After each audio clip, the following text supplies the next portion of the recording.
Assalamualaikum warahmatullahi wabarakatuh, and good morning my students. How are you today? I hope you are still very fine, right? Well my students, today we will continue our topic in the second semester, that is a narrative text. Jadi anak-anakku, hari ini kita akan kembali melanjutkan materi kita di semester kedua tentang narrative text. Oke.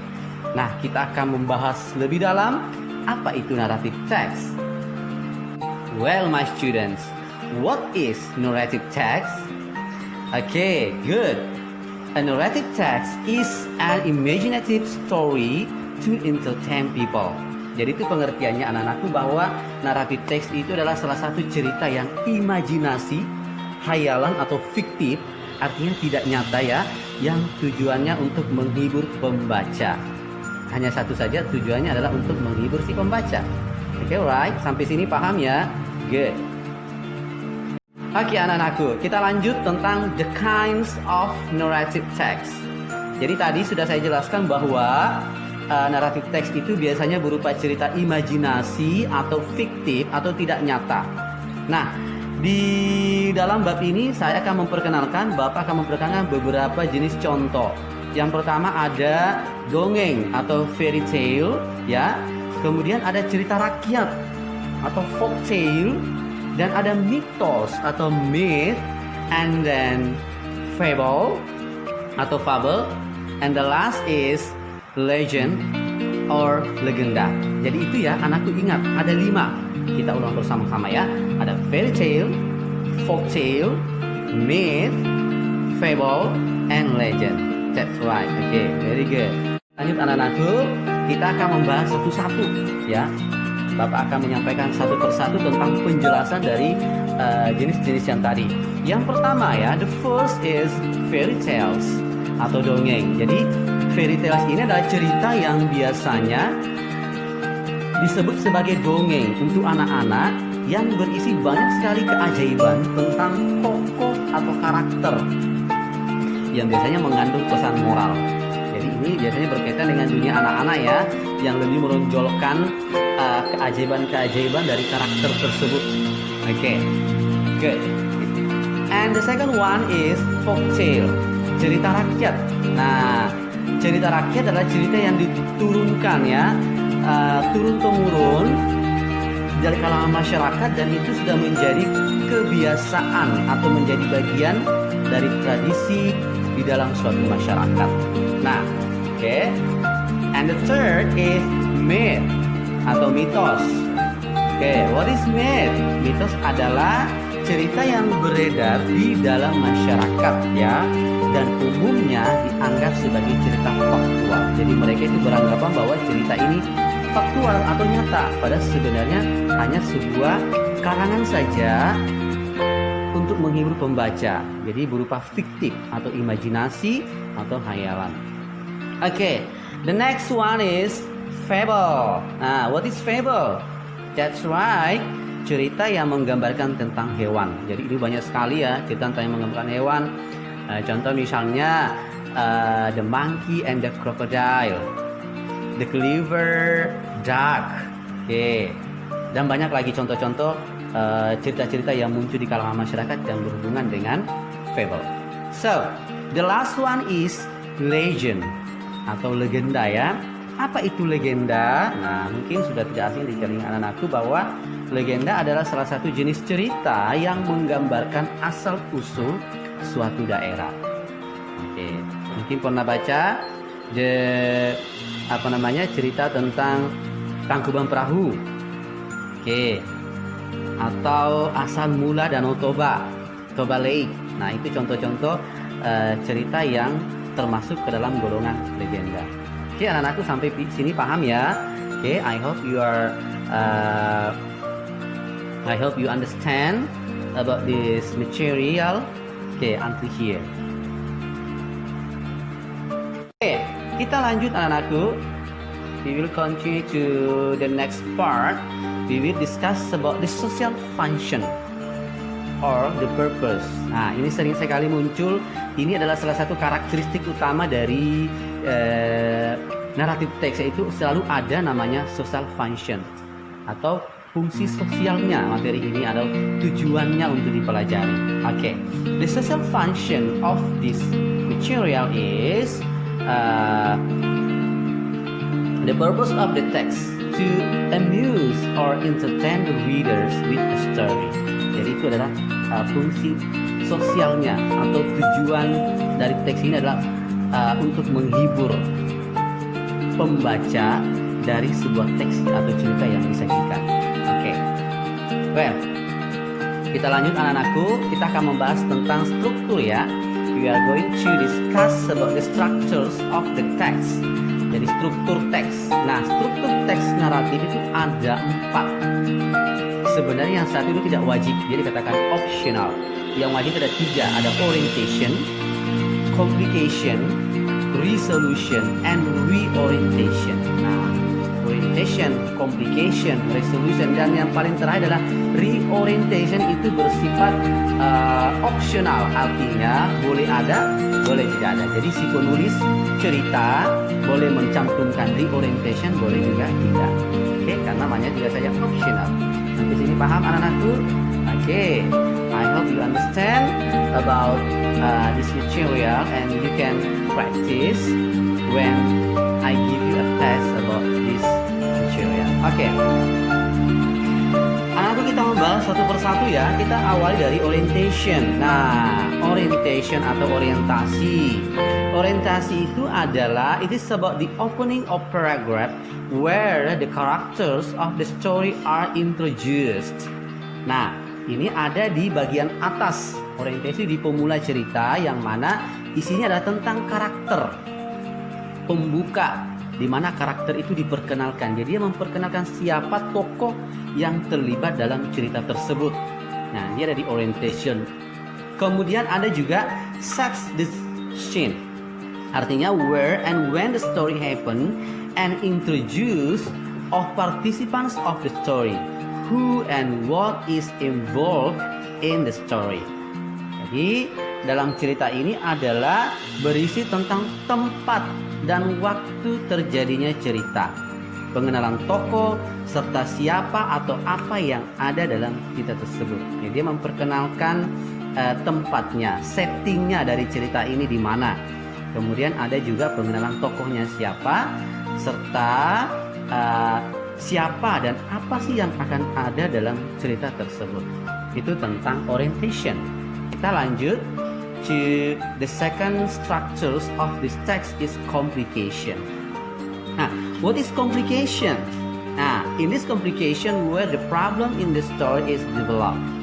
Jadi sini sudah muncul permasalahan. Jadi pembaca sudah mulai terlibat emosionalnya karena sudah ada konflik dalam cerita ini, ada permasalahan yang muncul.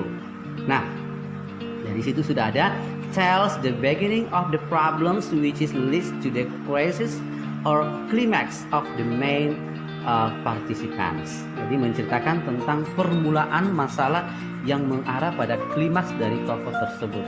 Jadi si pembaca sudah mulai dilibatkan emosinya, perasaan emosinya, karena cerita ini sudah menegangkan. Ini namanya complication.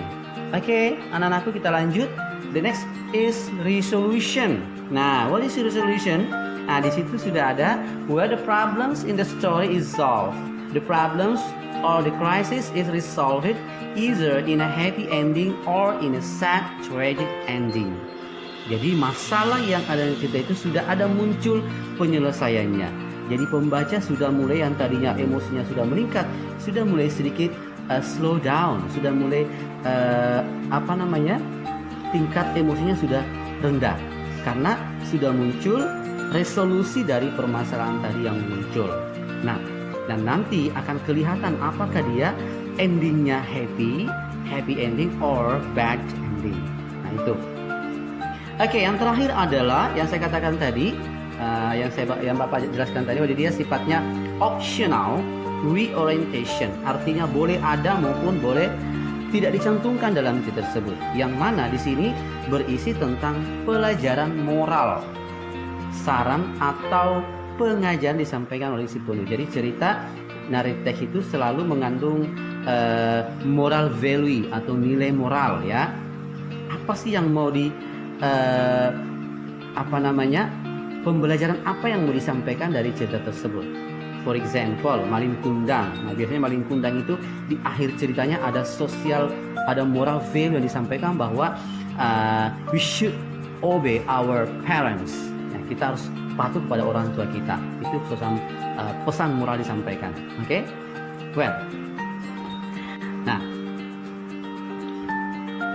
Well, anak-anakku, tadi kita sudah membahas tentang penjelasan dari bagian-bagian struktur teks.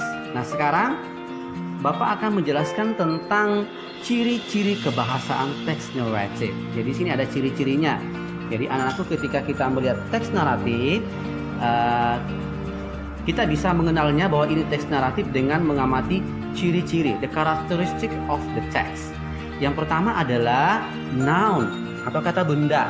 Jadi di sini menggunakan kata benda yang biasanya mengganti orang, hewan, atau benda dalam cerita tersebut. Contoh misalnya stepmother, the dwarfs, carriage, and etc. dan lain-lain. Ya. Yang kedua anak-anakku, cirinya adalah menggunakan tenses simple past. Artinya kegiatan yang terjadi di waktu lampau. Karena cerita ini kan sudah tidak terjadi lagi, terjadi di masa lampau walaupun hanya imajinatif. Jadi dia menggunakan simple past tense. Oke, masih ingat ya simple past? Oke, masih ingat pasti, sudah diajarkan. Simple past adalah bentuk waktu yang sudah terjadi di masa lampau dan tidak ada hubungannya dengan sekarang, yang ditandai dengan kata kerja bentuk kedua, verb to. Ada regular verb, ada irregular verb. Contoh misalnya knew, got, okay? Ada have. Misalnya when. For example, one day a beautiful lady went to the forest. Oke, suatu hari seorang gadis cantik pergi ke hutan. Di situ ada when. When adalah bentuk kedua dari go. Jadi kita menggunakan when verb to karena ini bentuk lampau. Oke. Nah, contoh lain misalnya a stepmother carried many fruits. Nah, di situ adalah seorang ibu tiri membawa banyak sekali buah-buahan. Di situ ada carried. Jadi bentuk kedua daripada carry. Nah, itu. Ya, jadi aku menggunakan past tense. Kemudian ada time connective. Artinya adalah kata-kata penghubung atau conjunction yang digunakan dalam narrative text. Jadi dia menggunakan kata penghubung atau time connective atau conjunction. Contoh after, setelah, after that, before, dan lain-lain ya. Nah, contoh misalnya the beautiful lady went to the forest. After that, she knocked the old house. Nah, di situ setelah seorang gadis cantik pergi ke hutan, setelah itu dia mengetuk pintu pada sebuah rumah tua. Itu ada knocked, ya, bentuk kedua daripada know. Oke. Nah, next ada action verb. Nah, action verb itu adalah menunjukkan sebuah kata kerja yang menunjukkan berbagai peristiwa atau kegiatan. Jadi, kata-kata kerja tertentu yang menggambarkan bahwa ini adalah berhubungan dengan peristiwa atau kegiatan yang terjadi dalam cerita tersebut. Contoh ada state. State. Contoh misalnya, an old grandmother stayed in a forest alone. Nah, seorang nenek tua tinggal di hutan sendirian. Ada stayed. Climb it. Nah, climb it bentuk kedua daripada climb. For example, a big lion climbed a tree. Nah, seekor singa besar memanjat pohon. Nah, dan selanjutnya ada wrote, menulis, and etc. Oke, next. Saying and thinking verb merupakan salah satu kata kerja yang menunjukkan sebuah pelaporan atau ujaran. Contohnya say, told, thought, dan sebagainya. Ini kata-kata tertentu yang menunjukkan bahwa si A berkata ini. Nah, dia berkata begini. Contoh ada say. Nah, misalnya mother said, ibu berkata. Go out from this house. Keluar dari rumah ini. Ada kata said di situ mengatakan apa? Si mother berkata seperti ini. Ada kata told juga bisa menggunakan told, thought, berpikir ya, dan sebagainya. Yang selanjutnya adalah ciri-ciri dalam menggunakan direct speech atau ucapan langsung. Jadi biasa dalam teks itu ditampilkan ucapan langsung si karakter atau tokoh yang ada di cerita tersebut. Contoh misalnya, you should go now, said Laras. Kamu harus pergi sekarang, seharusnya pergi sekarang, kata si Laras. Nah, itu adalah kutipan ucapan langsung daripada si Laras. Makanya dikatakan direct speech. Kemudian ada indirect speech, ucapan tidak langsung.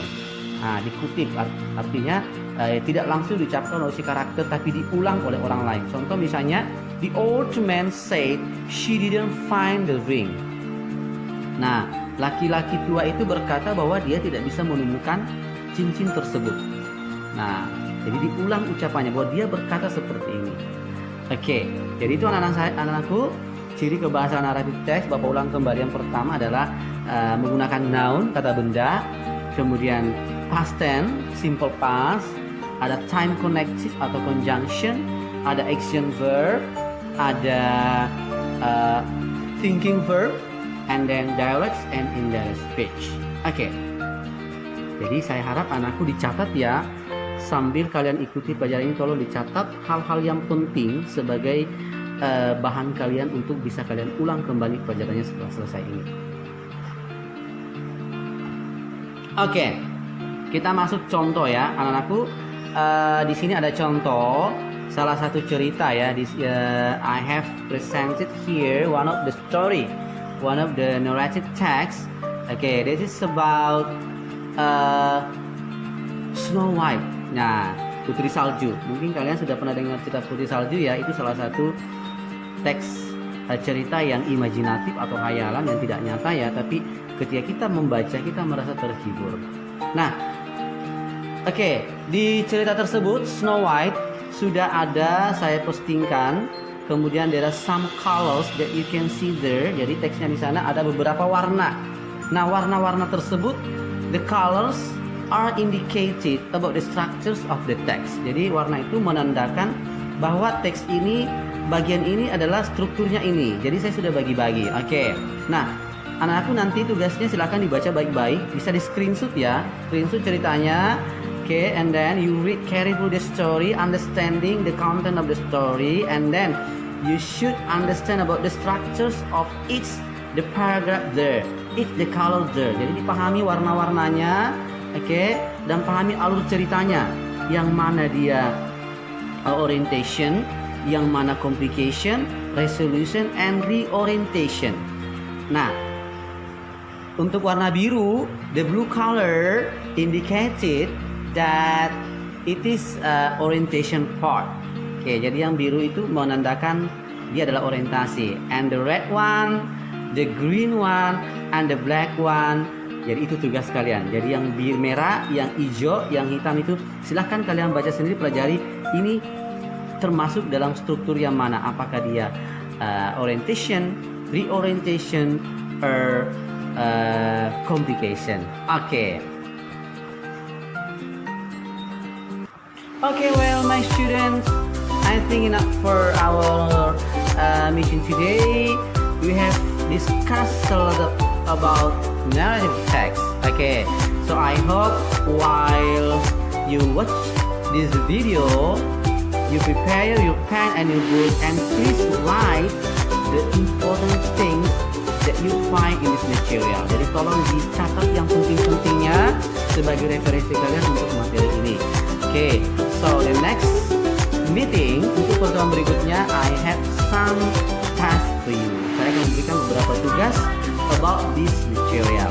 Okay, thank you for your kind attention, and